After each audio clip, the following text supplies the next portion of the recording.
Assalamualaikum warahmatullahi wabarakatuh. Selamat berjumpa kembali. Izinkan saya membagikan sebuah cerita. Cerita tentang ketukan yang terdengar pelan. Di saat semua orang seharusnya sudah tertidur. Kisah ini terjadi di sebuah rumah tua, saat hujan turun tanpa henti, dan hanya satu orang yang terjaga. Jadi sebelum kita mulai, pastikan pintu rumahmu sudah terkunci. Karena tidak semua yang mengetuk ingin masuk. Yuk kita simak cerita ini. Hujan turun sejak maghrib, deras dan dingin, membuat rumah tua di ujung desa terasa semakin sunyi. Aku tinggal sendiri malam itu. Ibu dan ayah pergi menghadiri tahlilan di kampung seberang dan baru akan pulang tengah malam. Pukul 22.13, saat aku hampir tertidur, terdengar ketukan pelan. Tok, tok, tok, bukan dari pintu depan, melainkan dari pintu dapur. Aku menahan napas. Tak ada siapapun yang biasa lewat ke dapur malam-malam begini. Jendela dapur menghadap kebun pisang yang gelap dan becek. Ketukan itu terdengar lagi, kali ini lebih keras. Tok! Tok! Tok, ayah? Tanyaku pelan. Tak ada jawaban, hanya suara hujan dan angin. Aku bangkit perlahan, mengambil senter dari meja. Saat cahaya diarahkan ke dapur, aku melihat jejak kaki basah di lantai tanah, berasal dari arah pintu dapur, bukan menuju ke sana. Jantungku berdegup kencang. Ketukan berhenti. Aku hampir berbalik ketika terdengar suara gesekan kuku di kayu pintu, seperti seseorang menggaruk dari luar. Lalu, suara itu berbisik. Bukakan. Suara perempuan. Parau. Aku mengenal suara itu. Itu suara ibu. Tanganku gemetar. Ibu tidak mungkin pulang sekarang. Bahkan jika pulang, ia pasti lewat pintu depan. Bukakan, hujan, suara itu memohon. Aku mendekat satu langkah. Bau tanah basah bercampur aroma busuk menyusup dari celah pintu. Perlahan, aku menyorotkan senter ke bawah pintu. Di balik celah itu, terlihat sepasang mata, mata yang tidak berkedip. Aku mundur dengan panik, membaca doa sekuat yang aku ingat. Ketukan berubah menjadi gedoran keras, pintu bergetar hebat. Bukakan. Lampu tiba-tiba mati. Dalam gelap, aku mendengar suara pintu dapur terbuka sendiri. Dan tepat di belakang telingaku, terdengar bisikan lembut, "Kenapa kamu tidak buka dari tadi?" Nak. Bisikan itu membuat tubuhku kaku. Aku tak berani menoleh. Napas dingin menyentuh leherku, berbau tanah dan bunga layu, bau yang biasa ada di kuburan. Perlahan aku berbalik. Tak ada siapa-siapa. Namun di lantai dapur, terlihat air mengalir membentuk jejak kaki, berjalan menuju kamar orang tuaku. Aku ingin berteriak, tapi suaraku hilang. Dari balik pintu kamar, terdengar suara lemari dibuka, padahal kamar itu kosong. Lampu tiba-tiba menyala sendiri. Di depan pintu kamar berdiri sosok ibu, pakaian basah, rambut menutupi wajah. "Kenapa kamu lari?" katanya lirih. Aku tahu itu bukan ibu. Ibu punya tahi lalat di leher. Sosok ini tidak punya leher, kepalanya seolah menempel langsung ke badan. Saat aku mundur, kakinya melayang, tidak menyentuh lantai. Pintu depan menghilang. Dinding rumah memanjang tak wajar. Jam dinding berputar mundur cepat. Dari dapur terdengar suara piring jatuh satu persatu, tanpa pernah pecah. Sosok itu mendekat, wajahnya mulai terlihat, mata hitam tanpa putih, mulut terlalu lebar. "Kamu sudah janji temani ibu," katanya. Aku ingat. Malam sebelum ibu meninggal, aku menolak menemaninya ke dapur. Ketukan kembali terdengar. Kali ini dari dalam dadaku. Aku jatuh tersungkur, telingaku dipenuhi suara tangis dan tawa bercampur. Tiba-tiba suara ayah memanggil dari luar rumah. Buka pintunya, aku berlari sekuat tenaga, menabrak dinding yang akhirnya kembali normal. Saat pintu terbuka, ayah benar-benar ada di sana. Begitu aku menoleh ke belakang, sosok itu berdiri di dapur, tersenyum. Sejak malam itu, aku selamat. Ayah berkata aku pingsan di lantai dapur selama 3 jam. Namun sampai sekarang, setiap hujan turun tepat pukul 22.13, terdengar ketukan pelan dari pintu dapur.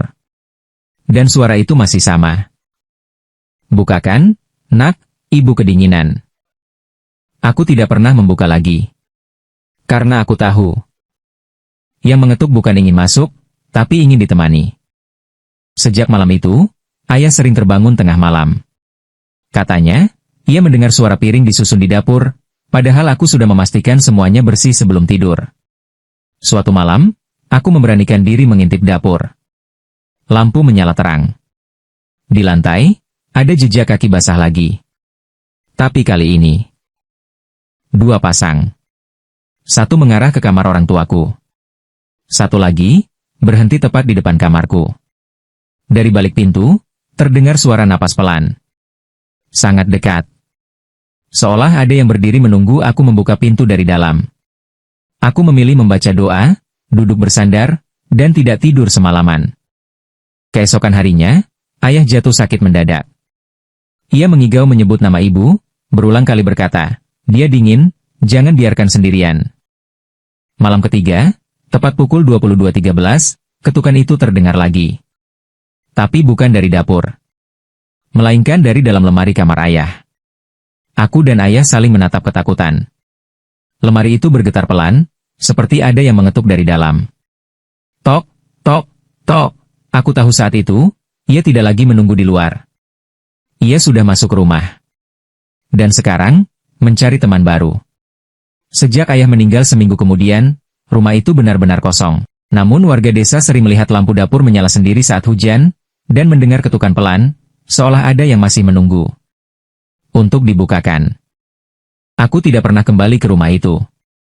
Namun bertahun-tahun kemudian, saat aku pulang ke desa untuk pemakaman tetangga, aku memberanikan diri melewati jalan depan rumah tersebut. Rumah itu masih berdiri. Catnya mengelupas. Pintunya terkunci rapat. Tak ada yang menempati sejak ayah meninggal. Tapi saat hujan mulai turun, aku melihat sesuatu. Lampu dapur menyala terang. Padahal metra listrik sudah dicabut sejak lama. Dan tepat pukul 22.13, di tengah derasnya hujan, terdengar suara yang membuat kakiku lemas. Tok, tok, tok. Bukan dari pintu rumah. Melainkan dari jendela dapur bagian dalam, seolah ada seseorang di sana yang mengetuk keluar. Seorang warga berbisik padaku, "Kadang, bukan mereka yang ingin masuk rumah kita. Tapi ingin memastikan, kita tidak pernah benar-benar pergi." Aku menunduk, membaca doa. Karena aku tahu satu hal pasti. Ketukan itu belum berakhir. Ia hanya berpindah. Menunggu hujan berikutnya. Malam itu aku sudah jauh dari desa. Tinggal di kota, di rumah kontrakan kecil lantai 2. Aku yakin semuanya telah berakhir. Sampai suatu malam, hujan turun dengan pola yang sama. Deras. Dingin. Sunyi. Jam dinding menunjuk pukul 22.13. Aku tersenyum pahit. Tidak mungkin, gumamku. Lalu terdengar suara itu. Tok, tok, tok, bukan dari pintu. Bukan dari jendela. Melainkan dari dinding tepat di belakang tempat tidurku. Ketukan pelan. Teratur. Seolah seseorang di sisi lain tahu persis aku ada di sana. Aku menutup mata, membaca doa, menahan napas. Dan sebelum aku benar-benar terlelap, terdengar bisikan yang hampir tak terdengar. "Sekarang, kamu tahu rasanya ditinggal sendirian." Keesokan paginya, tetangga kos bilang lampu kamarku menyala semalaman. Padahal, aku tidak pernah menyalakannya. Sejak malam itu, aku mulai terbiasa dengan ketukan. Bukan karena tidak takut, tapi karena ketakutan itu berubah menjadi kebiasaan. Setiap hujan turun, tepat pukul 22.13, suara itu selalu datang. Kadang dari dinding. Kadang dari lantai. Kadang dari dalam lemari. Yang paling menakutkan bukan bunyinya, melainkan jeda setelahnya. Seolah ia menunggu jawabanku. Suatu malam, ketukan itu berhenti. Aku hampir lega, sampai terdengar sesuatu yang baru. Bukan ketukan. Melainkan suara memanggil namaku. Pelan. Dekat. Tepat di samping telingaku. Suara itu bukan lagi menyerupai ibu, bukan juga ayah. Suara itu menyerupai suaraku sendiri. "Ayo buka." Saat itu aku sadar, ia tidak lagi meniru orang yang aku rindukan. Ia mulai meniruku. Aku pindah. Kota lain. Gedung baru. Lantai tinggi. Tak ada dapur tua. Tak ada pintu kayu. Tapi hujan tetap datang. Dan pada malam pertama hujan di tempat baru, aku terbangun dengan satu kenyataan mengerikan. Tidak ada pintu di kamarku. Dinding rata. Tidak ada gagang. Tidak ada jendela. Dan dari balik dinding itu, terdengar ketukan terakhir. Tok, tok, tok. Bukan meminta dibukakan. Tapi memberi tanda bahwa aku sudah berada di dalam.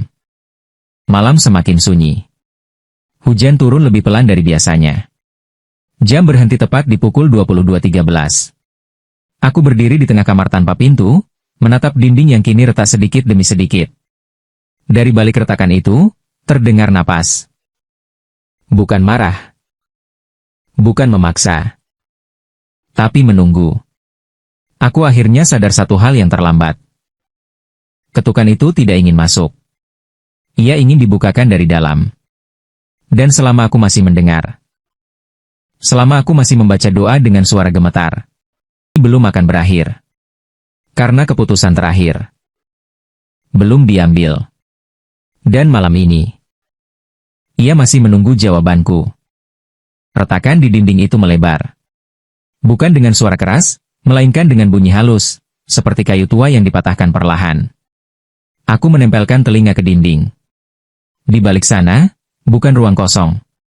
Ada ruangan lain.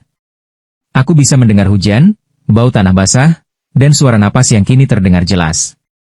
Aku capek menunggu, bisik suara itu. Aku menutup mata, membaca doa lebih keras. Namun suaraku bergetar, dan untuk pertama kalinya, doa itu bergema kembali dari balik dinding. Suara itu menirukan bacaanku, sama persis, dengan intonasi yang sedikit lebih pelan. Aku mundur. Retakan itu kini menyerupai pintu tanpa gagang. Dan sebelum aku sempat berpikir, 3 ketukan terdengar dari baliknya. Tok, tok, tok. Ketukan terakhir itu bukan di dinding, melainkan di dalam dadaku. Dan aku sadar, jika ketukan berikutnya terjadi, itu bukan lagi dari luar. Aku berhenti membaca doa.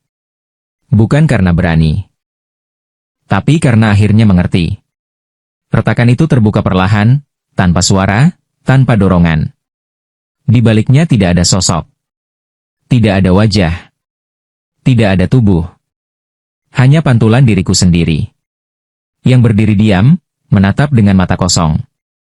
Pantulan itu tersenyum. Akhirnya kamu buka, katanya pelan. Lampu padam. Hujan berhenti. Dan untuk pertama kalinya sejak bertahun-tahun, jam tidak lagi menunjukkan pukul 22.13. Pagi harinya, kamar itu kosong. Tak ada retakan. Tak ada dinding aneh. Hanya satu hal yang tersisa. Bekas 3 ketukan. Di dada kiriku. Terima kasih sudah mendengarkan cerita ini sampai akhir. Jika malam ini hujan turun, dan kamu mendengar ketukan pelan, jangan terburu-buru membuka apapun. Karena tidak semua yang mengetuk ingin masuk.